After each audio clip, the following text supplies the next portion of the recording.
Bonjour et bienvenue sur la chaîne Sétif MMA pour ce nouveau concept. Un concept où on essaye de voir l'avenir sur nos combattants français. Donc je vais faire ça sur tous les combattants français et aujourd'hui notre premier combattant sera Benoît Saint-Denis. On va essayer de voir la suite pour lui, donc en plusieurs parties, la suite immédiate, c'est-à-dire son prochain fight. Ensuite, essayer de trouver un peu un scénario de ce qui pourrait arriver dans sa carrière pour aller après fantasmer sur jusqu'où il pourrait aller. Donc titre ou pas titre, on verra, on va voir ça ensemble. Je vais peut-être partir dans des délires quand je vais aller jusqu'à le titre ou non, quand je vais aller sur le futur vraiment lointain. Mais pour l'instant, ça va être quand même très carré sur ce que je pense pour le futur proche. Donc, c'est parti, intro, je reviens. This is the main event of the evening. Je vais faire mourir ce gars, arrêtez! I'd like to take this chance to apologize to absolutely nobody. The double champ does what the he wants. It's time! Avant de commencer la vidéo, avant de vous dire la suite pour Benoît Saint-Denis, je vous demande une petite chose, c'est très important pour moi, c'est de liker cette vidéo. Pourquoi ? Parce que ça va référencer la vidéo et ça va me permettre, moi, de toucher un plus large public. Je pense honnêtement le mériter. Je fais beaucoup de travail sur cette chaîne YouTube, sur la chaîne TikTok aussi, en parallèle le compte Instagram Sétif MMA. Je travaille aussi, j'ai un emploi et je dois aussi aller à l'entraînement pour certains projets d'ailleurs qui arriveront plus tard sur le MMA et sur ma carrière entre guillemets de combattant. Ce n'est pas vraiment une carrière, mais j'ai des projets là-dessus aussi, donc je m'entraîne. Et la seule chose que je demande en contrepartie, je fais tout ça gratuitement, je vous divertis gratuitement, donc mettez un like, c'est gratuit les gars. Vraiment, vous avez juste à faire, clac, un petit like, c'est tout ce que je demande. Et ça me ferait énormément plaisir. Si vous pouvez vous abonner, bon ça c'est seulement si vous kiffez mes vidéos, et ben faites-le. On passe tout de suite à Benoît Saint-Denis. Merci en tout cas d'avance pour ce like. Benoît Saint-Denis.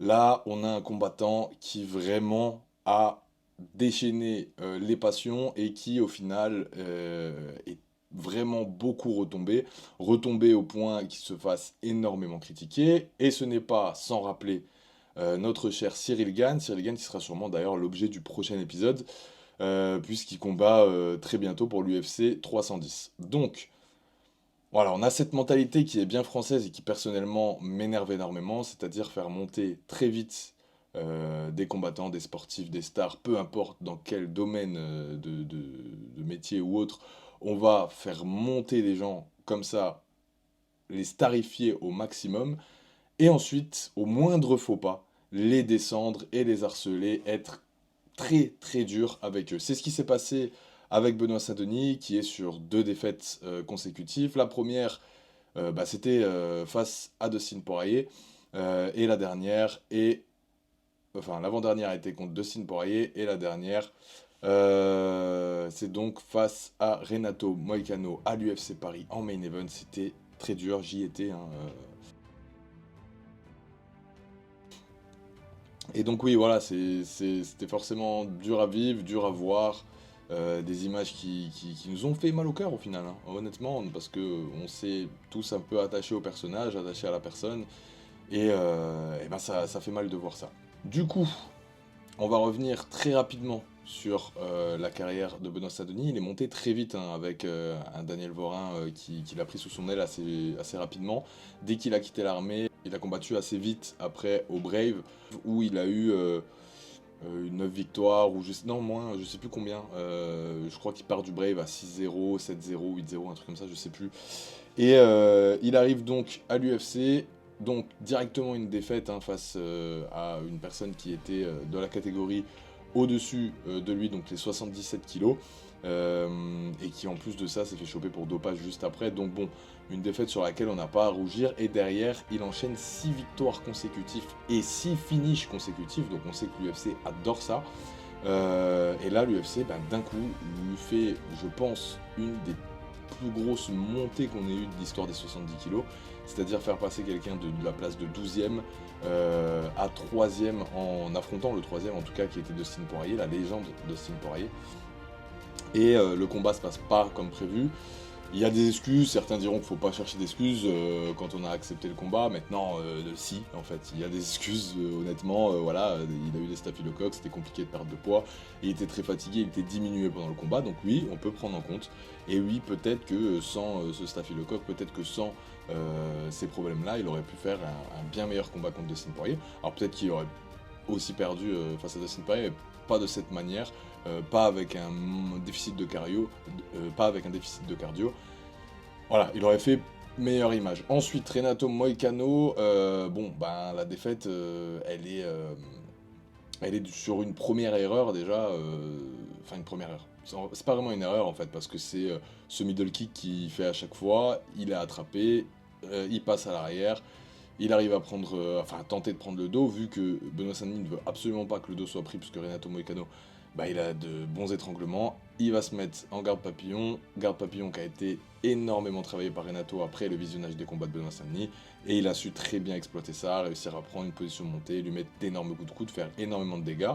Même si Benoît Saint-Denis gagne le deuxième round, l'arbitre a décidé d'arrêter le combat, donc c'est bel et bien une défaite. Maintenant, voilà, on peut dire qu'il y a une excuse sur chaque défaite de Benoît Saint-Denis. Le premier, c'est en 77 kg, il est dopé. Le deuxième, il est diminué face à Dustin Poirier, troisième. Et là, Renato Moicano, c'est un arrêt de l'arbitre et c'est pas réellement une défaite, entre guillemets. On pourrait se dire ça, et donc, on pourrait prendre en compte ça pour voir la suite de Benoît Saint-Denis. Tout de suite, pour voir sa suite, il va falloir regarder qui est disponible dans le top 15 en dessous de lui, puisque forcément, il va devoir prendre quelqu'un d'en dessous maintenant. Et on a dans le top 15 Rafael Dos Anjos, Paddy Pimblett, Jalin Turner. Ça, c'est les personnes qui sont en dessous. Et on a d'autres personnes, d'autres prétendants qui sont aux portes du top 15, comme Fares Ziam ou Mauricio Ruffi, qui a call-out là, avant-hier, au moment où je tourne cette vidéo. Il a call-out Benoît Saint-Denis après sa victoire à l'UFC 309. Très belle victoire, très maîtrisée par Mauricio Ruffi. Mauricio Ruffi, Fighting Nerds, brésilien, Benoît Saint-Denis, c'est un peu la routine pour lui de combattre des Brésiliens. Les Brésiliens le connaissent bien, à force de l'avoir vu combattre et l'avoir vu détruire tous les autres Brésiliens, hors Renato Moicano.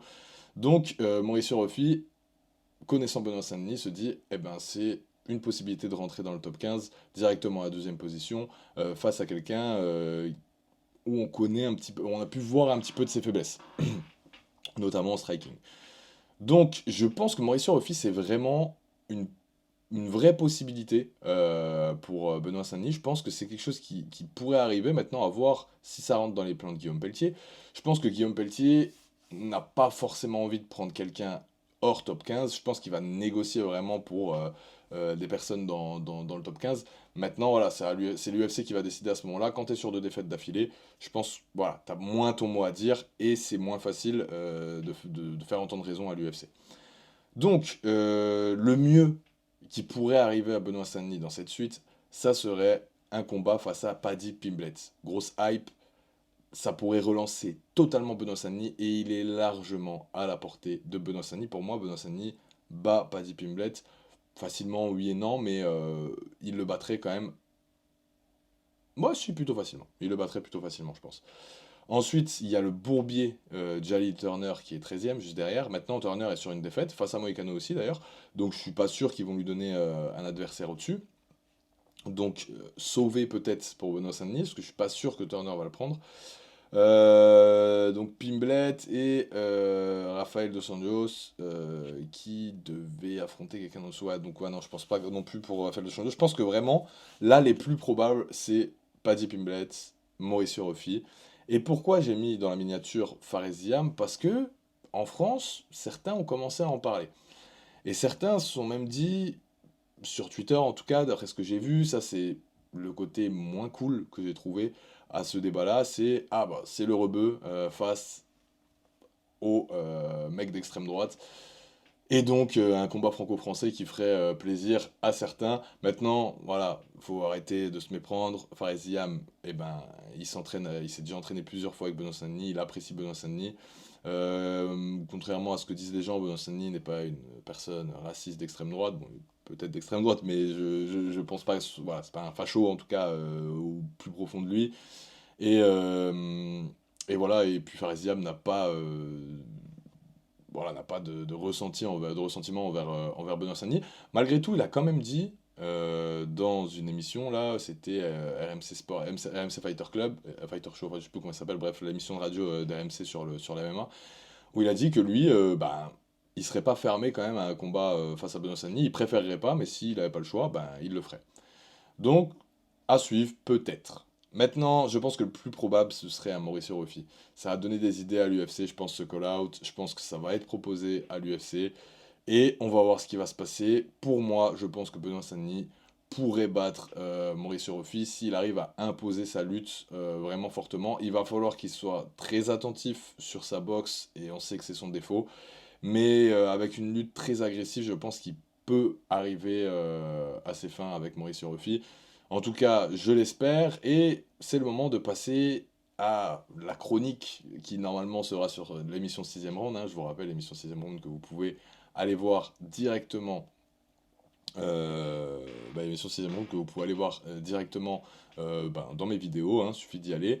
Et donc cette chronique, c'est Madame IRMMA. Donc on a le Poto Fight qui a fait un petit jingle pour ça. Et c'est le moment là pour nous de faire appel à Madame IRMMA pour voir la suite de Benoît Saint-Denis. Jingle.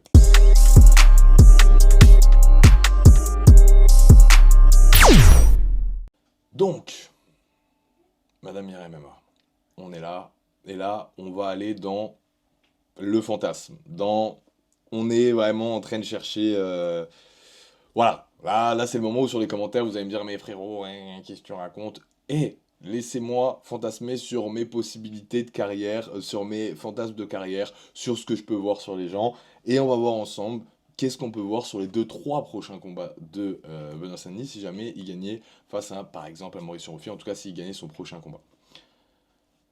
Avant tout, mettez un like à cette vidéo, c'est très important, je le répète. C'est la seule chose, c'est la seule manière dont vous pouvez me remercier. Et moi, bah voilà, je prends du temps pour faire le montage, pour faire des émissions, pour faire des vidéos, avec mon travail, avec les entraînements à côté.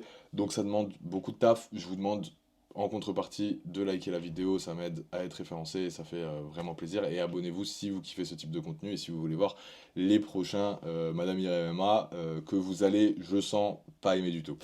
Donc, si Benoît Saint-Denis gagnait son prochain combat, et avec la manière, je pense qu'il pourra retourner vers le haut du classement.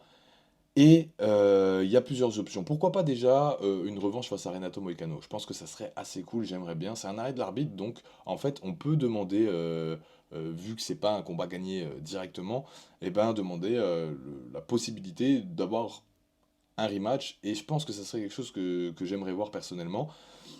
Et sinon, il y a aussi Benil Dariush qui a déjà cherché Benoît Saint-Denis sur Twitter. Benoît Saint-Denis l'a beaucoup cherché et Benoît Saint-Denis veut absolument combattre Dariush ou Gamrot d'ailleurs parce que je pense qu'il a vu des faiblesses dans leur jeu et qu'il se sent bien plus fort qu'eux sur ses possibilités d'exploiter ses faiblesses. Donc un Gamrot ou un Dariush pour la suite, ça serait pas mal. C'est des gros noms, ça fait avancer et dans tous les cas, il n'y a que des gros noms derrière après, hein. C'est Dan Hooker, c'est Max Holloway, c'est Poirier, c'est Geji, c'est Tsaroukian et c'est Makhachev. Donc voilà les possibilités qu'il y a pour Saint-Denis. Je le verrais bien aussi face à un Michael Chandler. Mais Michael Chandler, je pense que ça serait plus pour un troisième combat, si jamais il gagnait ce deuxième combat. Et ouais, un Michael Chandler, ça serait cool. Et pourquoi pas, là, en fantasme, c'est là où vous allez me clasher, en fantasme jusqu'au bout, un Max Holloway. Frère, on a bien rigolé, arrête-toi là. Oh là, t'es gourmand, frère, c'est bon. On a tapé des barres de ouf, de relate. Pour un quatrième combat, si jamais il gagnait tout ça. Et pour la ceinture BMF, moi, ça me ferait kiffer. Je kifferais vraiment voir ça. De toute façon, BSD, il a cette mentalité BMF. Max Holloway aussi, et ça serait un gros combat que j'aimerais vraiment voir. Donc voilà, maintenant, qu'est-ce que je vois, moi à terme pour Benoît Saint-Denis? Est-ce que je le vois être champion un jour de l'UFC? Je vais vous donner la réponse sans me faire tarder, je pense que non. Je dis pas que c'est impossible, il a des capacités, il a encore peut-être une marge de progression, on ne sait pas. S'il progresse énormément, s'il s'entoure bien, parce qu'actuellement il est mal entouré, et ben peut-être qu'il arrivera à devenir champion. Maintenant, je pense que c'est peu probable. Déjà parce que son entourage, c'est vraiment un problème. Je sais pas ce qu'il est en train de faire, j'ai pas l'impression qu'il change de staff, qu'il essaye de faire quelque chose ou de modifier ça. Et je pense qu'il veut toujours s'enterrer chez lui là à Bayonne et continuer avec le porte-clés, comme l'appelle un certain podcasteur. Euh, donc ouais, ça va être compliqué. Les liens avec Daniel Borin, bon bah sont rompus à tout jamais, on le sent, on le sait, hein, et je pense pas que ça va revenir. Donc voilà, funeste futur que je vois pour Benoît Saint-Denis à cause de cet entourage. Même les trois quatre victoires d'affilée que j'ai énoncées tout à l'heure, je suis pas persuadé qu'il puisse le faire. Maintenant, je pense qu'il a le potentiel pour être un top 5. Il a le potentiel d'aller jusqu'au top 5, ça j'en suis persuadé. Parce que battre des Dan Hooker, il peut le faire, battre des Chandler, il peut le faire, des Darius ou des Gamrot, il peut le faire, c'est à sa portée, j'en suis persuadé. Bon, Fiziev, c'est déjà plus compliqué. Mais voilà, c'est des choses qui peut faire. Et maintenant, bah, quand on arrive dans le top 5, bon, on a vu contre Dustin Poirier, même si Dustin Poirier, je pense qu'encore Benoît Saint-Denis, c'est un de ses adversaires à sa portée. Derrière Gaethje, par exemple, ça pardonne pas, tu vois, tu laisses une opportunité à Gaethje ou à Poirier, ce genre de personnes, ça pardonne pas. Oliveira, on l'a vu encore, ta lutte, tu vas pas pouvoir lui imposer plus que ça, tu vas prendre une soumission à un moment ou tu vas concéder une position à un moment. Surtout que Oliveira, pour moi, c'est un peu le Renato Moicano plus. Donc Renato Moicano, c'est plutôt Oliveira Wish. Donc si ça passe pas face à un Moicano, compliqué, tu vois, face à un Oliveira. Et derrière, bah, il y a les cyborgs, Tsaroukian et Makachev, ça j'en parle même pas. Mais voilà, il a ce potentiel pour être top 9, top 8, top 7, faire le gatekeeper du top 5 à la limite. Mais malheureusement, je vois pas beaucoup plus pour lui. Pourquoi pas tenter une descente en 66 kilos, je l'ai vu passer, c'est quelque chose qui est possible. Monter en 77, je pense que c'est compliqué, il est un peu petit en taille pour les 77 kilos, mais ouais, peut-être en featherweight, il aurait peut-être plus d'avenir, je sais pas, j'en suis même pas sûr au final. En tout cas, voilà ce que je vois, voilà ce que je vois pour Benoît Saint-Denis. Le prochain, ça sera Cyril Gane. Donc si vous voulez pas louper ça, parce que ça va être vraiment stylé Cyril Gane, je vois beaucoup de choses pour Cyril Gane, moi personnellement. Et c'est très intéressant d'ailleurs d'en parler. Donc abonnez-vous pour pas louper ça, activez la cloche, c'est important, comme ça au moins vous serez averti pour la prochaine vidéo. Et si vous avez aimé, eh ben écoutez, mettez un like, mettez un commentaire, dites-moi en commentaire aussi ce que vous pensez vous pour la suite de Benoît Saint-Denis. Dites-moi si vous le trouvez surcoté ou sous-coté. Dites-moi tout ça, je vais lire ça attentivement. Bon, vu qu'il n'y a pas de milliards de commentaires généralement, bah, je peux répondre à tous et puis on peut discuter entre nous. Suivez-moi aussi sur mes réseaux sociaux, TikTok SetifMMA et Instagram SetifMMA, je balance beaucoup de stories, des actus et tout. Donc ça fait plaisir et je vous dis à plus pour la prochaine vidéo donc sur Cyril Gane. Je pense que ça sera la prochaine. Ah non, la prochaine ce sera le vlog à l'ARES Marseille. Donc je sais pas, je vais en sortir sur Monde 2 dans la semaine là, donc dans la semaine prochaine, donc on verra. Ce sera ARES Marseille plus la vidéo sur Cyril Gane, la suite. Dites-moi si vous kiffez le concept. Moi en tout cas, j'ai kiffé le tourner et je vous dis à plus. Ciao.